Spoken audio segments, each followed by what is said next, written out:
Assalamualaikum warahmatullahi wabarakatuh. Apa kabar anak soleh-soleha? Semoga semuanya sehat dan tetap semangat, tetap soleh ya. Hari ini Ibu Guru akan menjelaskan 2 mata pelajaran, yaitu muatan bahasa Indonesia dan muatan PPKN. Sebelum kita belajar, mari kita membaca doa terlebih dahulu. Baik, setelah membaca doa, Ibu Guru langsung masuk saja ya di muatan bahasa Indonesia. Jadi kemarin kita sudah pelajari tentang fabel. Fabel itu adalah dongeng yang bercerita tentang hewan. Jadi kemarin kita sudah belajar. Nah, hari ini kita masih akan belajar tentang fabel, yaitu tentang unsur intrinsik fabel. Apa sih itu unsur intrinsik? Jadi unsur intrinsik itu adalah unsur-unsur atau hal-hal yang membangun sebuah karya sastra. Salah satunya adalah fabel. Unsur intrinsik fabel atau hal-hal yang membangun atau yang ada di dalam fabel adalah yang pertama adalah nama tokoh atau jenis hewan yang terdapat dalam fabel. Seperti kemarin ada fabel yang Ibu Guru bacakan. Nama tokohnya si tupai dan kura-kura ya. Yang kedua, sifat setiap tokoh. Sifatnya si tupai bagaimana? Sifatnya si kura-kura bagaimana? Itu maksudnya ya, sifat setiap tokoh. Yang ketiga, peristiwa penting yang terjadi dalam fabel. Nah, kemarin juga Ibu Guru sudah jelaskan hal-hal yang penting atau peristiwa yang penting dalam fabel. Nomor 4, pesan atau nasihat yang ingin disampaikan oleh fabel kepada pembaca. Biasa disebut sebagai pesan moral. Pesan apa sih yang ingin disampaikan fabel tersebut kepada pembaca, atau pesan apa yang terdapat di dalam fabel. Nah, sekarang kita akan bahas isi fabel. Fabel merupakan cerita fiksi atau khayalan atau tidak nyata. Namun, fabel berbeda dengan cerita fiksi lainnya. Tokoh dalam fabel adalah hewan. Oleh karena itu, fabel disebut juga sebagai dongeng hewan. Pada fabel terdapat informasi yang disampaikan. Oke, sedikit saja tentang bahasa Indonesia. Ibu Guru mau kalian baca fabel di halaman 16 dan 17. Di halaman 16 sampai 17 ya. Di situ ada fabel kekompakan semut. Kekompakan semut. Jadi tugasnya hari ini adalah kalian harus menuliskan unsur-unsur intrinsik yang ada di dalam fabel kekompakan semut. Ya, misalnya tadi yang pertama nama tokohnya. Nah, kalian cari nama tokoh yang di dalam kekompakan semut itu siapa. Terus yang kedua, bagaimana sifatnya, dijelaskan semua, apakah dia baik hati atau jahat atau bagaimana ya. Baik, sampai sini dulu penjelasan Ibu Guru di muatan bahasa Indonesia. Sekarang kita pindah ke muatan PPKN. Muatan PPKN pada tema 7, subtema 1, kita akan membahas tentang berbagai keragaman yang ada di sekolah. Apa sih itu keragaman? Keragaman itu seperti perbedaan-perbedaan ya yang ada di dalam sekolah. Yang pertama, mengenali ciri khas teman di sekolah. Setiap manusia atau setiap orang itu mempunyai ciri khasnya masing-masing ya. Nah, memiliki ciri khasnya masing-masing. Ciri khas yang ada dapat dilihat secara langsung, seperti ciri tubuh atau ciri fisik yang ada dalam tubuhnya. Misalnya bentuk rambut, ada yang lurus, ada yang keriting, warna kulit, ada yang putih sekali, ada yang sawo matang, ada yang kehitaman, tinggi badan, ada yang tinggi, ada yang pendek, dan bobot tubuh. Ada yang kurus, ada yang sedang, ada yang gemuk. Ada juga ciri khas yang tidak terlihat secara langsung, yaitu sifat. Misalnya, ada yang rajin, jujur, rendah hati, baik, suka menolong. Itu bisa menjadi ciri khas teman kalian di sekolah. Tapi ingat, setiap manusia itu diciptakan sempurna oleh Allah Subhanahu wa Ta'ala. Bagaimanapun ciri fisik mereka, kalian tidak boleh mencela atau mengejek teman di sekolah atau siapapun itu, ya.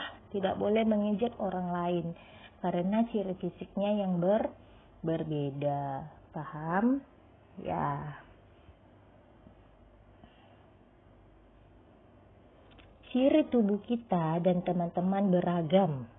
Meskipun berbeda, kita tetap dapat berteman dengan rukun karena kita semua makhluk ciptaan Tuhan.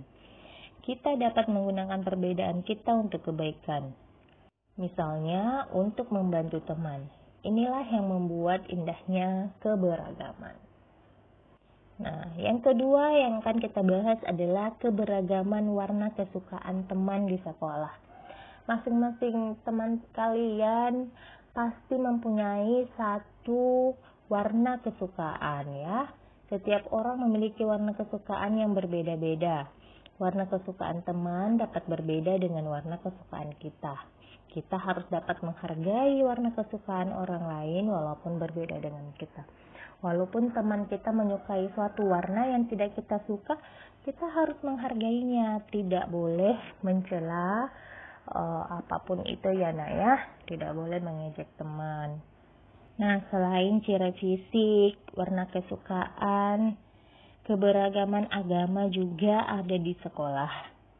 Tapi kalau di sekolah kita, alhamdulillah semuanya beragama Islam, ya. Tapi kalau di sekolah yang lain, yang umum, biasanya itu terdapat keberagaman agama di sekolahnya. Nah, agama apa saja yang terdapat di negara Indonesia yang diakui secara hukum? Nah, yang pertama ada agama Islam. Ya, tempat ibadahnya masjid. Hari besarnya Hari Raya Idul Fitri, Hari Raya Idul Adha, Tahun Baru Hijriah, dan Isra Miraj. Dan banyak lagi sebenarnya, ya. Ini cuma sebagian contoh. Yang kedua, ada agama Kristen Protestan. Tempat ibadahnya gereja. Hari besarnya Hari Natal, Jumat Agung, Hari Paskah, kenaikan Isa Al-Masih. Begitu juga dengan agama Katolik. Tempat ibadah dan hari besarnya mereka sama. Yang keempat, ada agama Hindu. Tempat ibadahnya namanya Pura.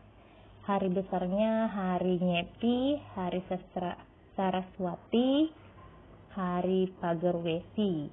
Yang kelima ada agama Buddha, tempat ibadahnya Wihara. Hari besarnya Hari Waisak, Hari Asada, dan Hari Katina. Yang keenam ada agama Konghucu. Tempat ibadahnya namanya Kelenteng. Hari besarnya Tahun Baru Imlek dan Cap Gomeh. Ini cuma sebagian contoh, ya, hari besar dari agama yang ada di Indonesia. Jadi di Indonesia itu terdapat 6 agama yang diakui secara hukum, ya.